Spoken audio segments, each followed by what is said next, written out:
Hello friends, welcome to the channel solution. Biochemistry lecture series में आज हम आपको बताएंगे न्यूक्लिक एसिड मेटाबॉलिज्म के अंदर कैटाबॉलिज्म ऑफ प्यूरिन न्यूक्लियोटाइड्स के बारे में। इससे पहले के वीडियो में हमने आपको बताया था न्यूक्लियोसाइड्स, न्यूक्लियोटाइड्स, न्यूक्लिक एसिड्स क्या होते हैं, किस तरीके से प्यूरिन और पिरिमिडिन न्यूक्लियोटाइड्स की सिंथेसिस होती है, इसके बारे में। तो आज के इस टॉपिक को शुरू करने से पहले हम आपको बता दें कि हमारे सॉल्यूशन फार्मेसी का मोबाइल ऐप भी अवेलेबल है। इसमें पीसीएस सिलेबस के अकॉर्डिंग डिफरेंट सब्जेक्ट्स के कोर्सेज अवेलेबल हैं, जिसमें आपको लेक्चर वीडियोस मिल जाएंगे, unit wise notes, MCQs, model question paper और भी बहुत कुछ। और ये सब आपको अवेलेबल होगा बहुत ही मिनिमम प्राइस में। तो आप हमारे ऐप को डाउनलोड कर सकते हैं डायरेक्टली प्ले स्टोर से, या इस वीडियो के डिस्क्रिप्शन बॉक्स में भी लिंक दिया गया है। तो आइए शुरू करते हैं आज का topic, that is catabolism of purine nucleotides. Purine nucleotides के अंदर क्या आते हैं? एडिनोसिन मोनोफॉस्फेट, जिसको हम शॉर्ट में एएमपी बोलते हैं, और गुआनोसिन मोनोफॉस्फेट, जिसको हम बोलते हैं जीएमपी शॉर्ट में। तो न्यूक्लियोटाइड्स क्या होता है, तो इसको ऑलरेडी हमने इससे पहले के वीडियोस में डिस्कस किया था। हमारे सेल के अंदर जो न्यूक्लिक एसिड्स होते हैं, जैसे कि डीऑक्सीराइबोन्यूक्लिक एसिड, राइबोन्यूक्लिक एसिड्स, तो वो किससे बनते हैं? इसी न्यूक्लियोटाइड से बनते हैं।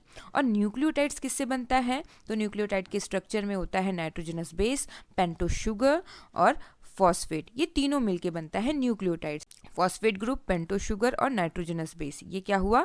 ये पूरा हुआ न्यूक्लियोटाइड्स। तो अलग अलग टाइप के नाइट्रोजनस बेस के अकॉर्डिंग दो टाइप्स के न्यूक्लियोटाइड्स होते हैं, प्यूरिन न्यूक्लियोटाइड्स और पिरिमिडिन न्यूक्लियोटाइड्स। डिफरेंट टाइप्स के आप देख सकते हैं नाइट्रोजनस बेस होते हैं, एडेनिन, गुआनिन, थाइमिन, साइटोसिन और यूरेसिल। प्यूरिन न्यूक्लियोटाइड्स में दो बेसिस आते हैं, एडेनिन और गुआनिन। तो अगर यहाँ पे नाइट्रोजनस बेस में अगर एडेनिन या गुआनिन होते हैं, तो ये कौन सा न्यूक्लियोटाइड कहलाएगा? Purine nucleotides. तो प्यूरिन न्यूक्लियोटाइड्स क्या होते हैं? एएमपी और जीएमपी। एएमपी से एडिनोसिन मोनोफॉस्फेट, क्योंकि इसमें एडेनिन नाइट्रोजनस बेस है, एडिनोसिन मतलब यहाँ पे शुगर जुड़ा हुआ है, राइबोस शुगर फॉस्फेट ग्रुप के साथ, और एडीपी जब 2 फॉस्फेट जुड़ता है और एटीपी जब 3 फॉस्फेट जुड़ता है। जीएमपी में गुआनोसिन, इसमें गुआनिन नाइट्रोजनस बेस है plus sugar plus phosphate group, 1 phosphate group, 2 phosphate group जुड़ेगा तो जीटीपी, 3 फॉस्फेट ग्रुप तो जीटीपी। पिरिमिडिन न्यूक्लियोटाइड्स के अंदर बाकी जो 3 है, थाइमिन, साइटोसिन और यूरेसिल, ये नाइट्रोजनस बेस होते हैं और इसके अकॉर्डिंग डिफरेंट टाइप्स के पिरिमिडिन न्यूक्लियोटाइड्स होते हैं, सीएमपी, यूएमपी और टीएमपी। कैटाबॉलिज्म मतलब कि किस तरीके से इन प्यूरिन न्यूक्लियोटाइड्स एएमपी और जीएमपी का ब्रेक डाउन होता है, तो इसको आज हम डिस्कस करेंगे। प्यूरिन न्यूक्लियोटाइड्स टूटता है, ब्रेक डाउन होता है, तो एंड प्रोडक्ट क्या होता है? जो कि फाइनल एक्सक्रीटरी प्रोडक्ट होता है। मीन्स एक्सक्रीटरी प्रोडक्ट मतलब कि बॉडी से वो एक्सक्रीट आउट होता है, बाहर निकलता है। ये and product in the humans में वो है यूरिक एसिड, जिसको हम यूरेट भी बोल सकते हैं। तो यूरिक एसिड का आप स्ट्रक्चर यहाँ पे देख सकते हैं, ये होता है 268 ट्राईऑक्सी प्यूरिन्स। ये आप देख सकते हैं, ये यूरिक एसिड का स्ट्रक्चर है। अगर हम इसको नंबरिंग करें तो ये आएगा 1 2 3 4 5 6 7 8 और 9। तो यहाँ पे देख सकते हैं 2 6 में ऑक्सीजन है और 8 में ऑक्सीजन है, तो 268 ट्राईऑक्सी, और ये हो गया प्यूरिन। तो ये हो गया यूरिक एसिड, जो कि एंड प्रोडक्ट होता है प्यूरिन न्यूक्लियोटाइड्स के कैटाबॉलिज्म का। के बाद नेक्स्ट जानते हैं जो सीक्वेंस ऑफ रिएक्शंस होते हैं प्यूरिन न्यूक्लियोटाइड्स जब वो डिग्रेड होता है, मींस जब वो टूटता है। तो जो न्यूक्लियोटाइड मोनोफॉस्फेट है, AMP adenosine monophosphate, IMP inosine monophosphate, या जीएमपी गुआनोसिन मोनोफॉस्फेट, ये जो न्यूक्लियोटाइड्स हैं इसमें से फॉस्फेट ग्रुप निकलता है और वो बनता है कोरेस्पॉन्डिंग न्यूक्लियोसाइड्स। मैंने आपको बताया था न्यूक्लियोटाइड्स और न्यूक्लियोसाइड्स में सिर्फ फॉस्फेट ग्रुप का डिफरेंस होता है। न्यूक्लियोसाइड्स में नाइट्रोजनस बेस और शुगर होता है, और उसी में जब फॉस्फेट ग्रुप जुड़ जाता है तो वो बन जाता है न्यूक्लियोटाइड्स। और जब न्यूक्लियोटाइड से उस फॉस्फेट ग्रुप को निकाल दिया जाए तो वो वापस से बन जाएगा न्यूक्लियोसाइड्स। तो यहाँ पे जब आईएमपी, एएमपी और जीएमपी से जब फॉस्फेट ग्रुप निकलता है तो वो बन जाता है न्यूक्लियोसाइड्स कोरेस्पॉन्डिंग, एएमपी से एडिनोसिन, आईएमपी से आयनोसिन और जीएमपी से गुआनोसिन। और यहाँ पे जो एंजाइम इन्वॉल्व होता है वो है न्यूक्लियोटाइडेस। यहाँ पे आप देख सकते हैं, ये हो गया एएमपी, ये आईएमपी और ये जीएमपी। ये न्यूक्लियोटाइड से क्या निकला? एक एक फॉस्फेट ग्रुप, क्योंकि मोनोफॉस्फेट है तो एक फॉस्फेट ग्रुप है, तो हाइड्रोलिसिस हुआ इन द प्रेजेंस ऑफ वाटर और एक फॉस्फेट ग्रुप निकल गया, और ये बन गया, कन्वर्ट हो गया न्यूक्लियोसाइड्स दैट इज एडिनोसिन में। आईएमपी से भी अगेन जो है हाइड्रोलिसिस हुआ, फॉस्फेट ग्रुप निकला और किसमें कन्वर्ट हो गया, न्यूक्लियोसाइड आयोनोसिन में। के बाद जीएमपी का भी एक फॉस्फेट ग्रुप निकल गया, हाइड्रोलिसिस हुआ इन the presence of water, convert हो गया न्यूक्लियोसाइड्स गुआनोसिन में। और यहाँ पे तीनों में जो एंजाइम इन्वॉल्व है वो है न्यूक्लियोटाइडेज। या तो इस एएमपी से जब अमीन ग्रुप निकलता है द प्रेजेंस ऑफ वाटर तो वो आईएमपी में कन्वर्ट होता है। अमीन ग्रुप निकलने के बाद इन the presence of enzyme AMP deaminase. Deaminase मतलब कि अमीन ग्रुप को निकालने वाला एंजाइम। या तो एडिनोसिन से भी जब अमीन ग्रुप निकलता है इन द प्रेजेंस ऑफ वाटर तो वो आयोनोसिन न्यूक्लियोसाइड्स में कन्वर्ट होता है। तो यहाँ पे जो एंजाइम इन्वॉल्व है वो है adenosine deaminase. Same deaminase enzyme involve है, एएमपी का डीएमिनेशन हो रहा है तो एएमपी डीएमिनेज, एडिनोसिन का डीएमिनेशन हो रहा है तो एडिनोसिन डीएमिनेज। तो एएमपी से फॉस्फेट ग्रुप निकलने के बाद एडिनोसिन से अमीन ग्रुप निकलता है तो वो आयोनोसिन में कन्वर्ट होता है। या तो एएमपी से पहले अमीन ग्रुप निकलता है और वो जब आईएमपी में कन्वर्ट होता है फिर उसके बाद जब वो फॉस्फेट ग्रुप निकलता है तो वो आयोनोसिन में कन्वर्ट होता है।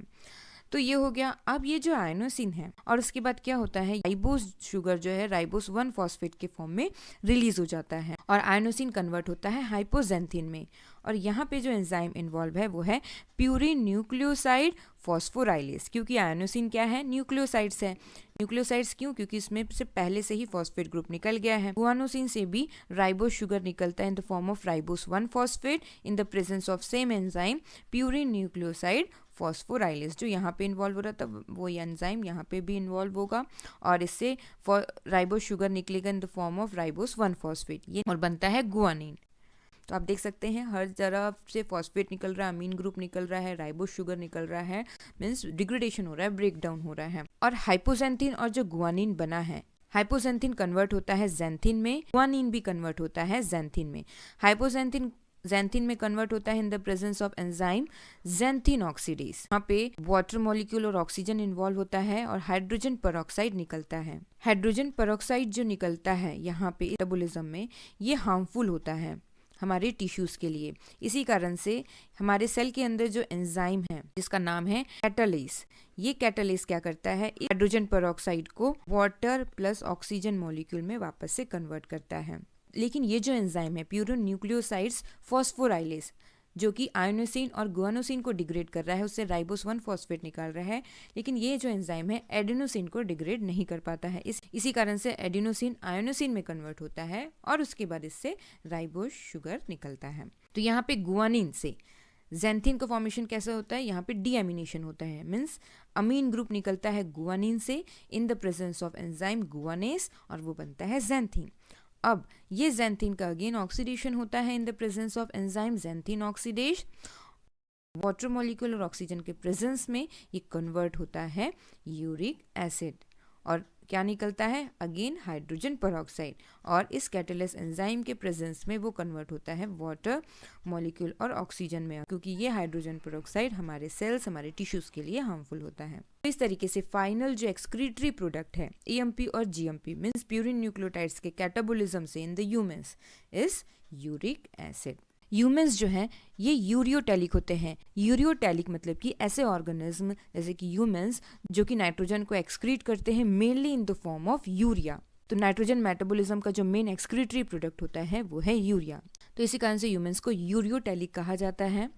यूरिया एक्सक्रीट आउट करता है मेनली और बहुत ही स्मॉल अमाउंट में नाइट्रोजन जो है एक्सक्रीट आउट होता है यूरिक एसिड के फॉर्म में।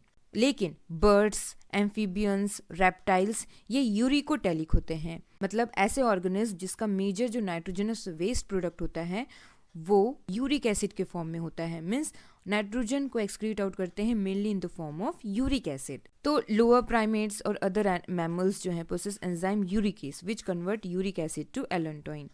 बहुत से मैमल्स और जो लोअर प्राइमेट्स होते हैं उसमें यूरिकेस एंजाइम होता है। यूरिकेस एंजाइम होने की वजह से जो ये यूरिक एसिड होता है वो कन्वर्ट होता है, यूरिक एसिड फर्दर डिग्रेड होता है और वो कन्वर्ट होता है एलेंटोइन में जो कि मोर सॉल्युबल होता है। नॉर्मल जो सीरम यूरिक एसिड का जो लेवल होता है वो है मेल्स में 3 to 7 mg पर डेसीलीटर, मीन्स 100 ml में 3 से 7 mg ही होता है और फीमेल्स में 2 to 5 mg पर डेसीलीटर, मीन्स 100 ml में सिर्फ 2 से 5 mg प्रेजेंट होता है। डेली जो है एक्सक्रीशन होता है, नॉर्मल जो एडल्ट जो हैं वो डेली जो है यूरिक एसिड्स को एक्सक्रीट आउट करते हैं approximately 500 to 700 mg per day, एक दिन में, इन दी यूरिन। और फिजिकल एंड केमिकल प्रॉपर्टीज़ क्या होते हैं, तो यूरिक एसिड जो है वो स्पेरिंगली सॉल्यूबल होता है वाटर में और act as a strong reducing agent. इसके बाद इसका क्या फिजियोलॉजिकल रोल है इस यूरिक एसिड का, तो uric acid serves as an important antioxidant. Antioxidant means act as a free radical scavenger, especially for the hydroxyl and peroxy radicals. Provides antioxidant protection, particularly in the upper respiratory tract. तो ये हो गया purine nucleotides का catabolism. इसके बाद next video में हम आपको बताएंगे प्यूरिन के कैटाबोलिज्म से जो ये यूरिक एसिड बना है, तो जब इसका लेवल बढ़ जाता है सीरम में तो क्या होता है और कौन से डिसीज कॉज हो सकता है, तो ये जानते हैं नेक्स्ट वीडियो में। Thank you very much for watching this video.